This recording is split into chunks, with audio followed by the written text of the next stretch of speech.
兄弟们，给你们看看今天我们在岛上的早餐啊，有2个海参，还有4条鱼啊，品种都不一样。这4条鱼呢，是我一大早上在鱼笼里面捞出来的。这2个海参是我在鱼笼周围捡的，还是头一回烤，不知道味道怎么样。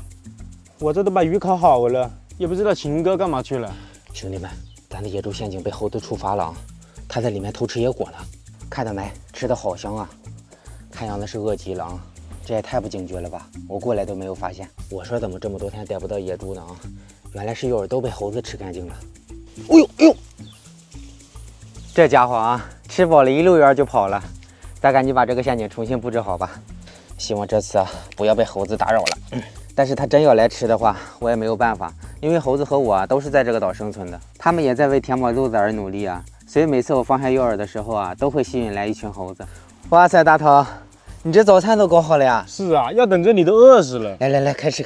行嘞。目前我们正在佛罗雷斯海的荒岛上进行生存挑战。经过多天的努力，我们成功制作了2个大号鱼笼，并将其固定在了海里，通过投放诱饵来吸引鱼儿进入，从而轻而易举地收获食物。这个方法很有效，让我们连续几天都吃上了鲜美的烤鱼，暂时食物上没有那么紧张了。因此接下来我们有更多的时间去完成其他的事情。最近一直都是席地而坐来烧烤吃饭，非常的不卫生，因此我们想在岛上搭建一个厨房来解决这个问题。毕竟是进行生存挑战的，如果环境一直很糟糕，身体肯定吃不消，所以尽可能的改善衣食住行的物质条件，但是能创造环境享受时，也尽量的善待自己和兄弟们。我正在搭建着这个厨房的框架，大头子在一旁马不停蹄的编织着厨房的屋顶。你们看视频可能就几分钟，但实际上我和大头还有摄影师为了搭建这个厨房投入了整整1天半的时间。当然这个目前还只是半成品，只做好了框架、房顶、一个桌子和凳子，以及2个用刀子精心雕刻的盘子和碗。兄弟们，咱这个小厨房总算是完工了啊！以后吃饭就非常舒适了，而且干净卫生啊。守着海边，吹着海风，又非常凉快。接下来有时间啊，再在后面打造一套炉灶啊，那就非常完美了。秦哥，时间不早了，咱们去找点吃的吧，干活干的肚子又饿了。行，还是老样子，分头行动。是。哎，忘了把手机给你了。哦，给我的？是啊，给你换了个新手机。这么好，那我旧的怎么办？旧手机你可以找爱回收回收了，我刚体验了很不错，全国近2000家门店，大商场里都有。也可以下单让工程师上门回收，面对面质检，价格满意现场打款。我那台 Mate 60都卖了4000多。你要有换的电脑、平板、相机啥的，也可以爱回收回收，确实很方便。行了，赶紧出发。走。由于搭建厨房占用了太多时间，食物自然就短缺了。在岛上生存就是这样，只要我们稍微松懈，就会面临各种各样的问题。想要在岛上生存的时间久，则必须讲究荤素搭配，营养均衡。可我们这段时间从陆地上只获取到了一些野果，除此别无所获，这让我们的身体已经感觉到吃不消了。被逼无奈，我们不得不想办法从椰子树上获取更多的营养成分。椰子树最顶端的心是非常美味的素食，富含纤维素、糖分和矿物质，对我们现在来说简直就是宝贝。上岛前船长就告诉我，这是很美味的食材，必要的时候可以拿来吃，但是下岛后要因此给他付钱。总算是把这个椰子心砍出来了，真的是累死我了。这晚上不吃几个烤鱼啊，根本补不回来。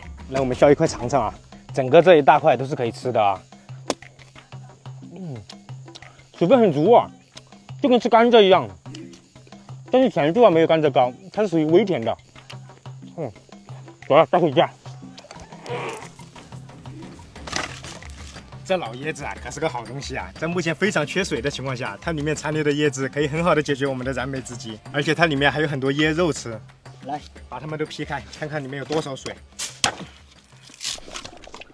此时我正带着鱼叉在海里潜水，整个寻找食物的过程很漫长，但收获也令我非常满意。你们慢慢看就知道了。今天下来我瞄准了很多鱼，但这种近距离的鱼叉效果不是很理想，所以今天我决定更换潜水的位置，去试试运气。我往前游了很久，到了一个深浅交接处，这里一边是各种形态的珊瑚礁，一边是向下延伸的斜坡，形成了一个很大的落差。在这里我终于看到了食物的踪影，一个长在沙子里的海带子，经过时间的洗礼，它整个身子已经牢牢地镶嵌在了海底，所以要想拔出来非常的困难。为了拔它，我中间换了2口气，整整耗时2分钟。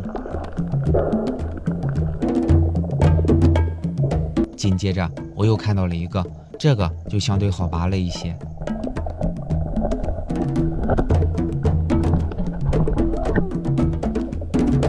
由于在这片海域没有天敌，所以一般它们都会长得很大很大，甚至超过5公斤。没有被打扰的情况下，它们会把壳子打开，这可能是在向大海获取食物。等待猎物慢慢靠近后，它们会把盖子立马闭合。在这里探索了1个多小时，我收获了大大小小好几个海带子。虽然过程辛苦了一点，但至少可以保证今天上岸后我们不会没有食物吃了。在寻找海带子的时候，我突然有了意外发现，这是一只躲在洞里的八爪鱼。这个洞很小，它没有退路，所以今天我必须要拿下它。让我万万没想到的是，没一会儿它就从洞的另一头跑了出来，并喷出了大量的墨水，这严重影响到了我的视线。这家伙的墨水就像不要钱一样，只要我一抓它，它就喷一次；一抓它，它就喷一次，直接让我眼前一片漆黑。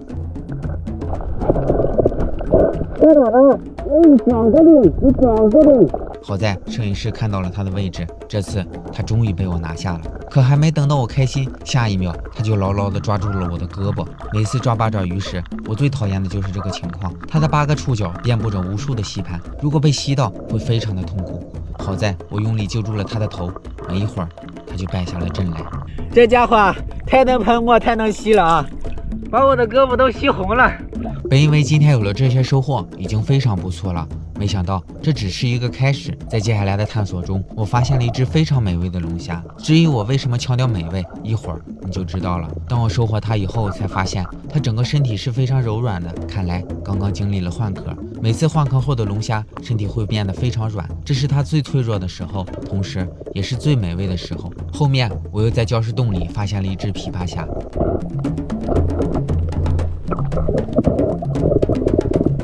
和一只蓝色的花纹龙虾，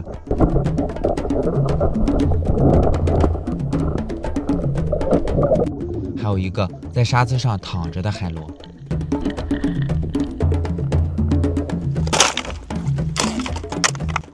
哎呀，今天真的是冷死了啊！整整在海里泡了几个小时，而且回来的时候啊还赶上大退潮，我和摄影师爬回来的，鱼叉还丢了。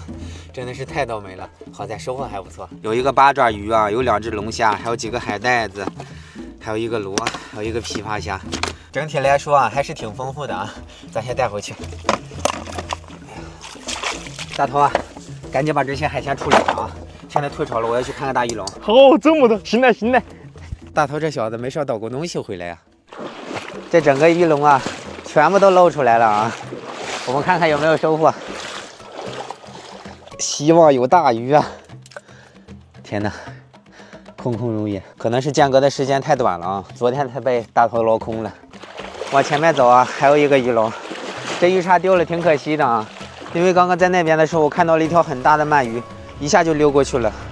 如果带着鱼叉就好了，但摄影师告诉我啊，他说我如果带了鱼叉呢，就看不到鳗鱼了。你们说奇不奇怪？这个会不会有货啊？好像啥也没有啊，可能是诱饵挥发了啊，后面得多放点进去啊。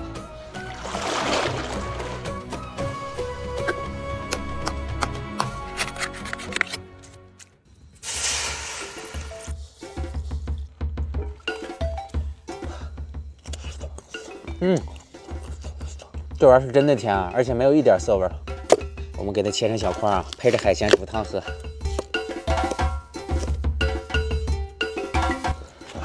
我们把这个椰子心也倒进去啊，给它搅拌一下啊，再来几个酸枣，增加一下风味儿。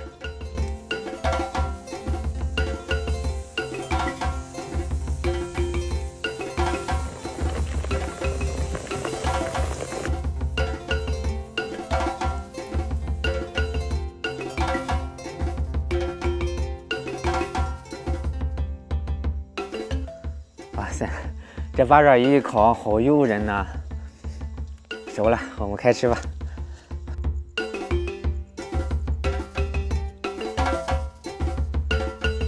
我感觉这是我们上岛以来啊最舒服的一顿饭了啊！烤海带子、八爪鱼、龙虾，外加椰子心海鲜汤，看了就想喝。来吧，大头，咱们开吃。好的，先来块那个椰子心啊，我来个大咬住。好嫩呐，而且很甜。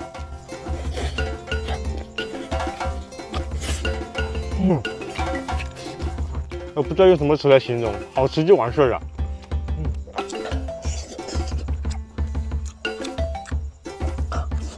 4个字形容啊，软糯香甜。我也尝一块。确实软到香甜啊，但我现在更想吃这个八爪鱼。给我也来一个。好嘞。